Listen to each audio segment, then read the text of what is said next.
Now let's go back to that very important discussion of who became Muslim first. We established that Imam Ali alayhi salam was the first person to believe, then Lady Khadija alayhi salam. Well, what do the Sunni schools of thought say? Today, if you ask any Sunni, they'll tell you that the first person actually was Abu Bakr. He was the first person to become Muslim. If you tell them about Imam Ali, either they'll reject that Imam Ali was the first. No, Abu Bakr was the first. Or they'll say he was a boy, so it doesn't really count. The first man, mature man, to have embraced Islam was Abu Bakr. Upon historical analysis, was Abu Bakr the first adult, male adult, to become Muslim or not? What do the historical facts tell us? I heard that there's like about 13. We'll examine the facts now. First of all, when do we see the claim that Abu Bakr was the first man? During the Prophet's life, did anyone make that claim? No. During his life, when he became the Khalifa, do we see any references to that? No. In fact, on the day of Saqifa, when he was chosen as the Khalifa, some of those supporters tried to mention his virtues. Was this one of the virtues they mentioned? That he was the first to become Muslim? Because if you are going to be chosen as a Khalifa and you were the first person to be a Muslim, that's a big plus for you. That's something definitely that would be mentioned. In Saqifa, if you look at Sunni sources, is that something that was mentioned? No. So we see that in the Prophet's life, there was no reference to that. In his life, there was no reference to that. It was never a virtue for him. Later, when the Umayyads came, suddenly this became a virtue. What does that tell you? Fabricated. Because if that was really the case, you would see earlier sources that would have confirmed that. You know, at Saqifa, we would have heard this virtue. At the time of the Prophet, we would have heard some companions saying this, but none of that exists. Even during his lifetime, he never said, I was the first Muslim. So these hadiths were actually fabricated later. So what were the virtues they mentioned? They would mention some virtues like he's the companion of the cave. He was with the Prophet when he left Mecca, right? He was in the cave. That was a big virtue they mentioned. His age, you know, he's older than Imam Ali, so he's more fitting to be the Khalifa. They mentioned some virtues like that. He was the father-in-law of the Prophet. So they did mention some virtues. But at Saqifa, this was never one of the virtues. But this is the most important one if it was the case, right? He's the first to be Muslim. So if you want to choose him as the successor, that should be your most important virtue. But we see no trace of this virtue at Saqifa, which is an indication that it was fabricated later. Number two, the second point over here. When they fabricated those hadiths, they attributed them to companions like Ibn Abbas, Abu Dhar, people like Sha'bi, even though these same companions narrated that Imam Ali was the first. So what does that tell you? There's a contradiction here. They themselves are saying Imam Ali was the first, but according to those fabricated traditions, they supposedly say, no, Abu Bakr was the first person to believe in the Prophet. So that in itself tells us there's a contradiction over here. Number three, Aisha herself, the daughter of Abu Bakr, admits that he was not the first. Because she says in hadiths that Imam Ali, Khadija, and Zayd ibn al-Haritha, they were the first three to believe. So where's Abu Bakr? She mentions Imam Ali and Zayd before Abu Bakr. Herself, Aisha, the daughter of Abu Bakr. What does that tell you? Was he the first or not? Do you know where we got this hadith from? Of Aisha saying this? Yes, we have this in Sunni sources. I can send you the references. Sunni sources attributed to Aisha state that these three were the first to be Muslims. So Aisha herself, he's her father. If that was a virtue, she's definitely going to mention it. She doesn't even mention that. So that, tells us a lot about this claim. So when exactly then did he become Muslim? When we gather the historical clues are very, very different than what many Muslims claim. He actually became Muslim years after revelation. Some clues say 3 or 4 years, but some more authentic clues say 7 years. 7 years after the Prophet received revelation, then Abu Bakr became Muslim. So let's examine some of these clues. Number 1, Sunnis claim that the reason why Abu Bakr became Muslim in that story is that the Prophet ﷺ went to the ascension, the Mi'raj. After he came back from the journey of the ascension, Quraysh started attacking the Prophet. Oh, this liar, he claims he went into the heavens riding on a flying unicorn. They started attacking the Prophet, mocking him. Abu Bakr came and he said, no, the Prophet is speaking the truth. Supposedly, according to this hadith. The Prophet told him, you are the Siddiq. You are the truthful one who believes in truth. That's the meaning of Siddiq, the excessive one who believes in truth. When Abu Bakr was told that by the Prophet, he became very happy, he became a Muslim. Sunnis have narrated this hadith, and that's how Abu Bakr supposedly got the title Siddiq. Okay, let's tell our Sunni brothers, fine, let's accept this hadith for the sake of argument. When did the Mi'raj happen? The ascension?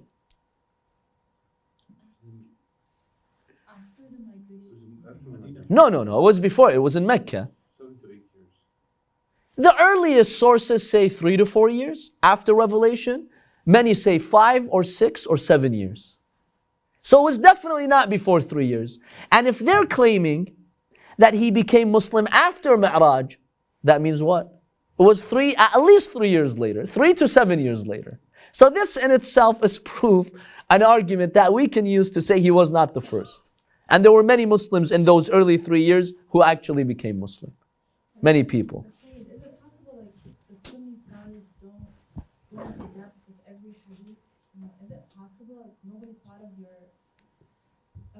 how you examined it right now? Like, analyze. Sometimes they do, sister, but that's their belief. That's the core of their school of thought. They'll come up with justifications. You know, if you really corner them, like, okay, fine, this hadith that talks about the Mi'raj, okay, the narrator made a mistake. They'll find a way out because this is a core belief that they have. And when you have a core belief, even if you see hundreds of narrations, let me give you an example. Let's say I come and bring you a hadith that tells you, God forbid, Imam Ali ibn Abi Talib alayhi salam committed a crime. And I sit and I show you the hadith with the chain. Will you accept or no? You're not going to accept because you are firm in your belief that Imam Ali is an Imam chosen by God. So all these hadith, throw them against the wall. I don't care about these hadiths. I'm just a theoretical example. Same with them.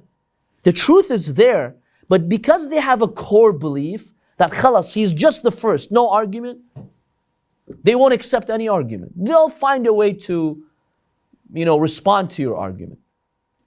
But these are the historical clues. So we tell them, from your sources, you've narrated this. Okay, if we accept this hadith of yours, that's a clue that he became Muslim later on, not in those early days. Yes, brother. In Sirah al-Halabiyah, which is an important Sunni source of biography, he mentions that Abu Bakr got this title after the event of Mi'raj, the ascension, and after that he became Muslim. So that happened a few years after. So this is one clue. The second historical clue, Tabari, who's a scholar of the biography, he says 50 people became Muslim before Abu Bakr. 50 people. Tabari, a Sunni scholar, is saying that.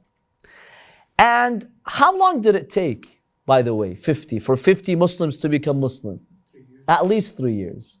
At least. Because in those early 3 years, you did not have 50 Muslims yet. So this tells you Abu Bakr became Muslim at least 3 years after the Wahy, after the religion of Islam. Wasn't the figure given of 75 at the time of Hijrah? There are a number of figures, but we're just using what Tabari is admitting. Tabari says 50, okay, we'll take 50. No, is that 75 true at the time of Hijrah? There are, 75? No, there were probably 200 to 300. No, it was more than 75. When the Prophet migrated, we definitely had more than 75 Muslims. So here Tabari is admitting, that 50 people became Muslim. And then Abu Bakr became Muslim. The third clue that we have, Ibn Kathir, in his book Al-Bidayah wa Nihaya, in a hadith that has a sahih chain, correct chain according to their standards, Muhammad ibn Sa'd, he says, I asked my father, was Abu Bakr, his father was a companion, was Abu Bakr awwalukum islaman, was he the first to become Muslim? He says, la, no. And before him, 50 people became Muslim. So here is a sahih hadith, according to Sunni sources, that says 50 people became Muslim before him. It's not in Bukhari. It's in Bidayah and Nihaya by Ibn Kathir, but the chain is an authentic chain. Remember, Bukhari didn't mention everything. It just has 5,000 hadiths. Many things were left out from Bukhari. And so other scholars came to gather those hadiths that Bukhari did not. And he was selected too. Yes, Ibn Kathir is selective, and Ibn Kathir is anti-Shia too. He heavily attacks the Shia, yet he brings this hadith. Now yes, the end of the hadith is something we don't accept. وَلَكِنْ كَانَ أَفْضَلُنَا إِسْلَامًا. Supposedly he said, 50 people did become Muslim before him, but he was the best Muslim. Okay, that's their belief. But in the end, we'll use this hadith to prove that he wasn't the first. Sorry to cut you off, but did they explain why he was Afdal? He was afdal because he was the best of the companions, he had the highest virtues, the closest to the Prophet. Well, he became the first Khalifa, so you have to justify it somehow, right? If someone's going to come and ask you, you Muslims, why did you choose him as your first Khalifa? You have to make up stuff like that and say, okay, he was the best Muslim. He has low self-esteem. The Prophet praises him once and he becomes a Muslim. So this is one proof that we have over here. Another proof that not only Shias narrated, Imam Ali alayhi salam, in a number of hadiths, authentic hadiths.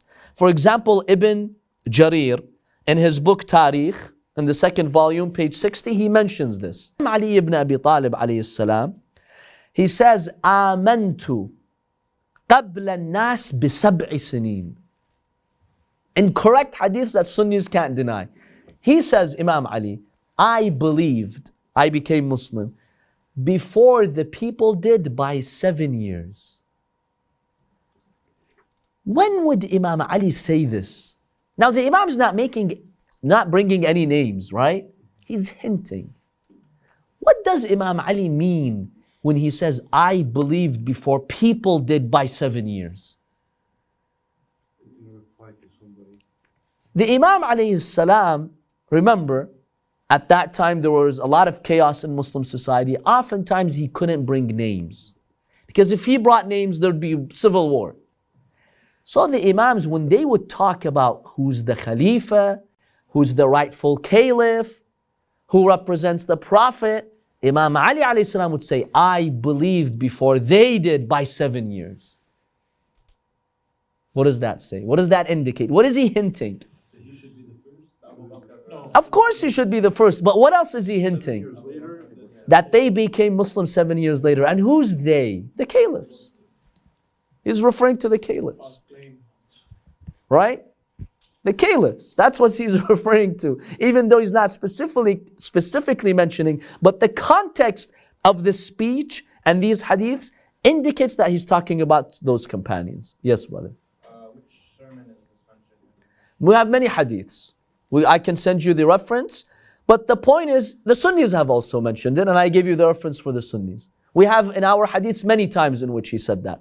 صَلَّيْتُ قَبْلَ النَّاسِ بِسَبْعِ سِنِينَ. I prayed before people by 7 years. I believed before people did by 7 years. And what he means by people, because we know some people did believe in those early years. So he doesn't mean everybody. When he says people, he means specific people. And it's known by the context of his words what he's referring to. When you gather all of that, it gives you certainty that he was not the first. So who were the first people to believe in? The first 9 or 10. So Imam Ali alayhi salam, Lady Khadija, that's a given. Then who? Zayd ibn Haritha, Khalid ibn Sa'id ibn al-As, Abu Dhar al-Ghifari. He was amongst the very, very early ones, probably the 4th or the 5th Muslim to join the Prophet. Sa'ad ibn Abi Waqqas, Ammar ibn Abasa. Yasir came a little bit later on. We're talking about the very first few days. Ammar ibn Abasa, Utbah ibn Ghazwan, Ja'far, the brother of Imam Ali, the son of Abu Talib, Bilal al-Habashi, he was amongst the early ones, Khabbab ibn al-Arat, he was amongst the early ones, Zubayr, the cousin of the Prophet, he was also amongst the early ones. So these are some names of those very early Muslims, and all of them, according to correct historical hadiths, they became Muslim before Abu Bakr did. All of these names, we have proof and evidence, they became Muslim before Abu Bakr did. So these were some of the early, Muslims who joined the Prophet. Now, when you look at the history of Islam, how some other schools of thought view it, one of their claims about Abu Bakr, other than the fact that, they claim he became the first Muslim, they claim he was instrumental in bringing people to Islam. He was the person who invited many of those companions to actually become Muslim. Is that acceptable or not? When we examine the biography of Abu Bakr, we see that this is highly, highly exaggerated. Many of these hadiths are contradictory and they're flawed. So we really can't accept this claim that he was so instrumental in bringing so many people to the religion of Islam. In fact, Abu Bakr could not convince his own father and son. His own father, Abu Quhafa, he did not become Muslim until 20 years later when the Prophet came to Mecca in the year of the conquest of Mecca. Then he became Muslim. His son, Abdul Rahman, he didn't become Muslim. Even his own sister, Farwa, his wife, Namla, or according to one version, Qatila, he could not make them Muslim, right? Now you're going to come and say he was so instrumental. In fact, without him, none of those early Muslims would have become Muslims. That's an exaggeration. We don't see that in his biography, that he was instrumental in bringing people to the religion of Islam. His daughter Aisha, when did she become Muslim? If you ask Sunni schools of thought, they claim she was the 18th person to become Muslim, and her sister Asma was the 17th. So the 17th was Asma, the 18th was Aisha. There's a major flaw in this claim. What is it? According to Sunni belief, she wasn't even born at this time. Because the Prophet supposedly did the marriage contract with her when she was how old? No. They're even worse than that. Not 9, 6. She was 6 when he did the marriage contract. The marriage was consummated when she was 9. But he did the marriage contract when she was 6. The aqd, the katb kitab as we call it. No, that was in Medina. The Prophet married her in Medina. So wait a minute. If she was 6 or 9 when he married her, the Prophet married her in Medina. And when did he go to Medina? After how many years? After 13 years he went to Medina. And after he went to Medina, after a while he married her. So if she was 9 when he supposedly married her, how was she the 17th Muslim? She was not even born yet. How is she going to become a Muslim? So this tells you that one of these claims is a lie.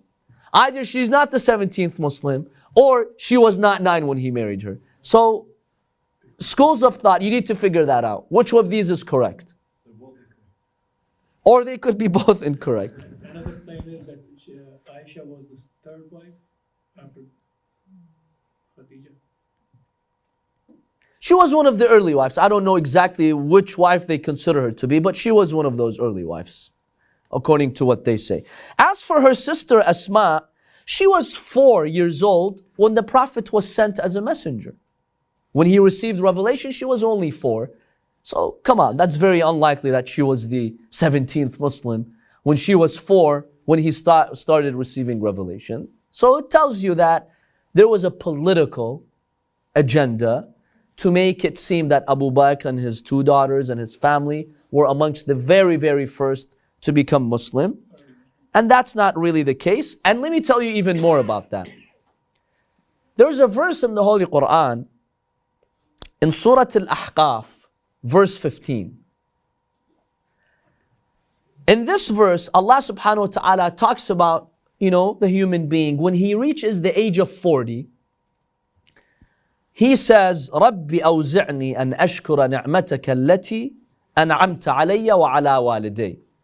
Allah is talking about this turning point in our lives at the age of 40, when we thank Allah subhanahu wa ta'ala and we say, oh Allah, thank you for giving me my blessings and for blessing my parents.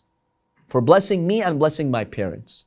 Sunnis claim this verse was revealed in honor of Abu Bakr and his parents because they became Muslim, they found faith. So Abu Bakr praised Allah, he thanked Allah for making him a believer, and Allah subhanahu wa ta'ala answered his prayers and he made his parents Muslims. That's the version that we are told. So this is one of the virtues, supposedly, that they have claimed Abu Bakr had. He said a prayer, oh Allah, bless my parents, and Allah revealed this verse in his honor. What do we say about that? Number one, Abu Bakr was not 40 when he became Muslim, as we've demonstrated years later. So he was 44, 45, 46 when he became Muslim. So the Quran says, Arba'ina sana, he reached the age of 40, that's not applicable to him. He was not 40. That's number one. Number two, we just mentioned that historical sources tell us his father, Abu Quhafa, when did he become Muslim? 20 years later, when the Prophet was in Medina. So this verse can be applying to him because this verse is supposedly when he was 40, Abu Bakr, early in Mecca. And his parents did not become Muslim early in Mecca. His mother did 6 years later, but Abu Quhafa, his father, 20 years later. So that doesn't add up. Number three, Surah Al-Ahqaf, verse 15. Verse 15 of Surah Al-Ahqaf, where was it revealed? In Mecca or Medina? In Medina. It was not revealed in Mecca. But supposedly, where did he say this? In Mecca. When he became Muslim at age 40, he did this prayer. Allah subhanahu wa ta'ala answered his prayer and he revealed this verse. This verse was revealed in Medina. The one who fabricated this forgot this fact. That this verse was not revealed in Mecca for it to apply to Abu Bakr when he became Muslim and he asked God to make his parents Muslim and Allah answered his prayer, then he revealed the verse. No, that's not the case. So we see a lot of, fabrications about this, unfortunately.